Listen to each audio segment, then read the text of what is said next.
Namakuru akomeje kugenda agaragara hirya no hino ku mbuga nkoranyambaga ndetse no mu bitangazamakuru bigiye bitandukanye. Amakuru avuga yuko umuyobozi w'abacancuro basanzwe babarizwa ku butaka bwa Repubulika Iharanira Demokarasi ya Kongo akaba umuherwe w'umunyamerika bwana Eric Prince yaba yamaze gufatwa mu buryo bw'amategeko n'umutwe wa 23. Yaba ari imwe muri operation zikomeye cyane ndetse ayaba yandi mateka yanditswe n'umutwe wa 23 mu gihe n'ubundi mu ntangiriro z'umwaka washize 2025 ari bw'abacancuro biganjemwo Abanyaromania n'ubundi bafatiwe ku butaka bwa Kongo mu mujyi wa Goma bakaza gucyurwa banyujijwe ku butaka bw'u Rwanda. Ubu amakuru akomeje kugenda agaragara hirya no hino aravuga yuko uyu nguyu bwana Eric Prince washinze ikigo cy'abacancuro kizwi nka Blackwater akaba yaragiye anakora ibindi biraka bigiye bitandukanye hirya no hino mu isi.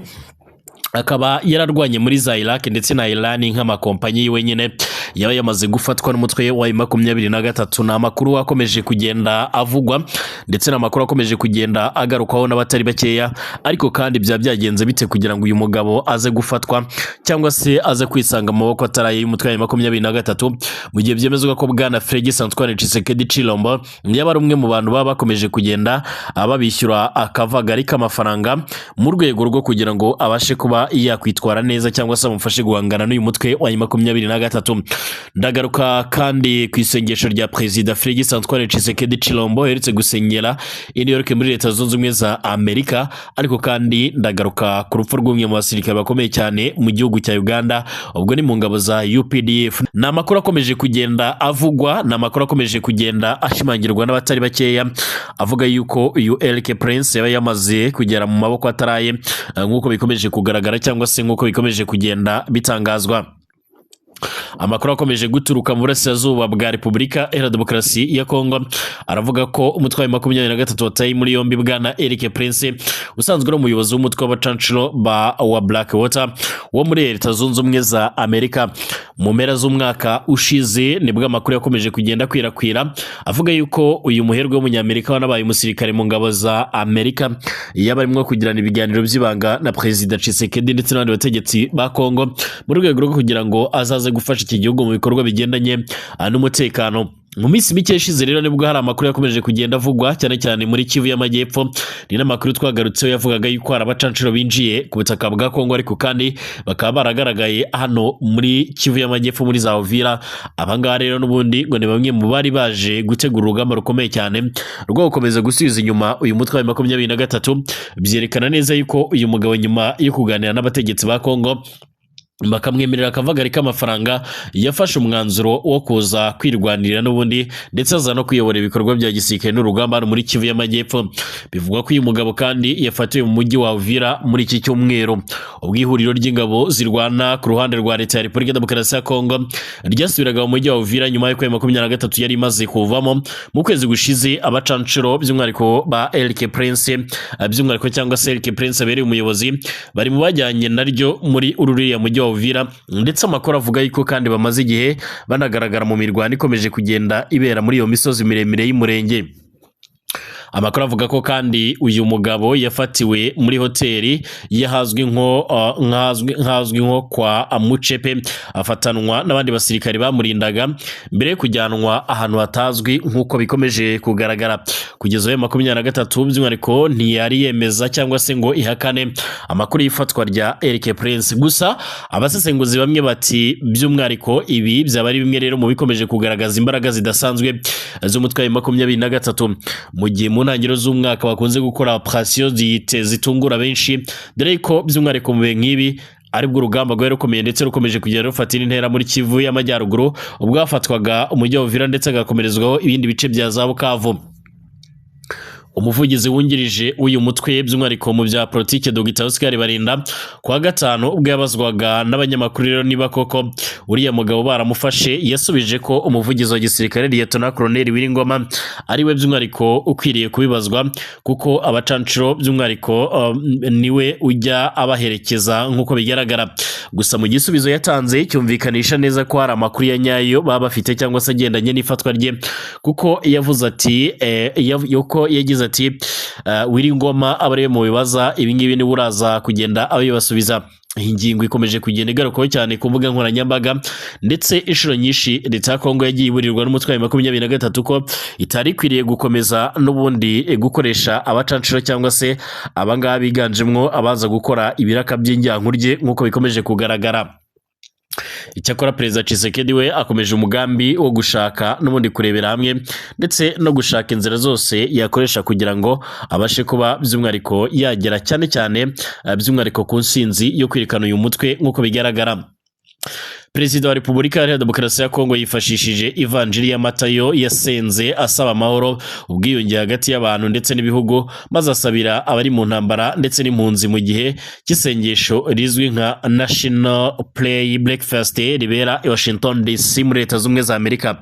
Felix Tshisekedi yahawe umwanya rero by'umwihariko yabanje kuvuga ko ashimira abamutumiye kumuha rero icyubahiro cyo kwa perezida wa mbere w'igihugu by'umwihariko cya Afurika uvuze isengesho muri uyu muhango uzwi cyane mu isi, maze aranzika ati dusenge Mana ishobora byose. Tshisekedi yagiye muri Amerika kandi aho rero yari yitabiriye inama ya mbere yatumijwe n'ubutegetsi bwa Donald Trump ku mabuye y'agaciro. Iyi nama yahuriyemo kandi intumwa zivuye mu bihugu bigera kuri 50 hirya no hino mu isi. Yifashishije ivanjiri ya Matayo igice cya 5 maze avuga ko by'umwihariko hahiriwe abatanga amahoro kuko bazitwa abana b'Imana. Tshisekedi yasabye Imana ngo twigishe kubaka ibiraro, amateme mu gihe rero n'ubundi cy'umubano mubi.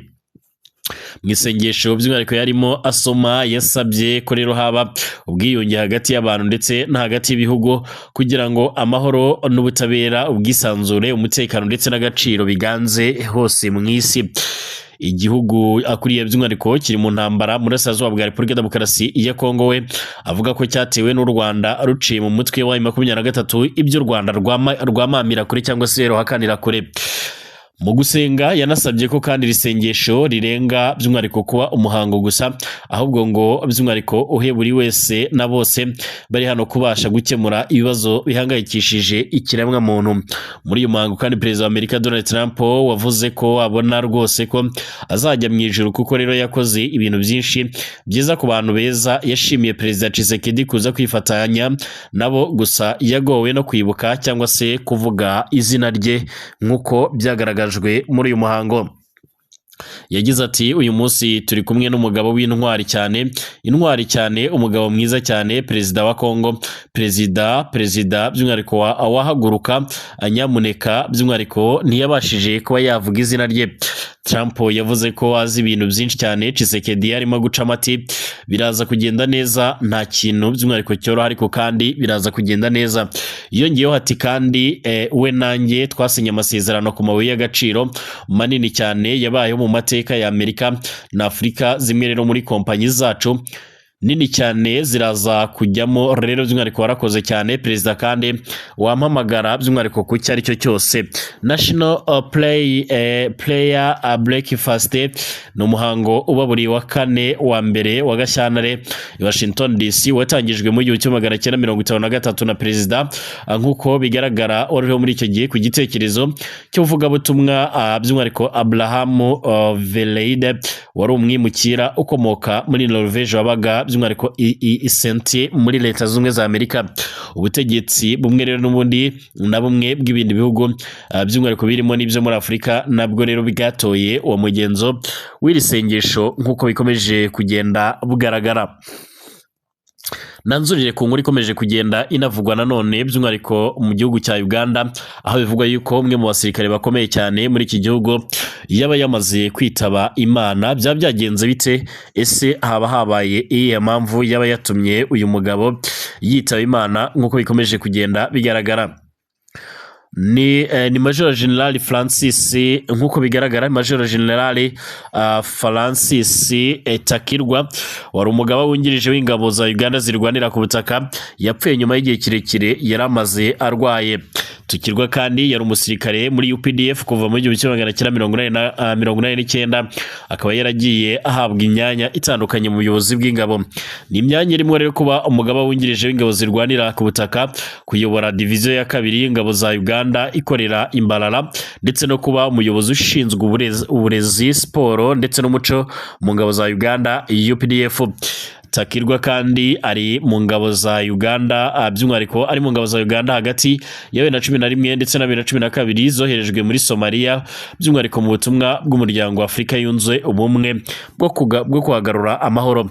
Mu 1965 nibwo rero uriya musirikare yavukiye Imbarara mbere yo kwinjira mu gisirikare mu 1989.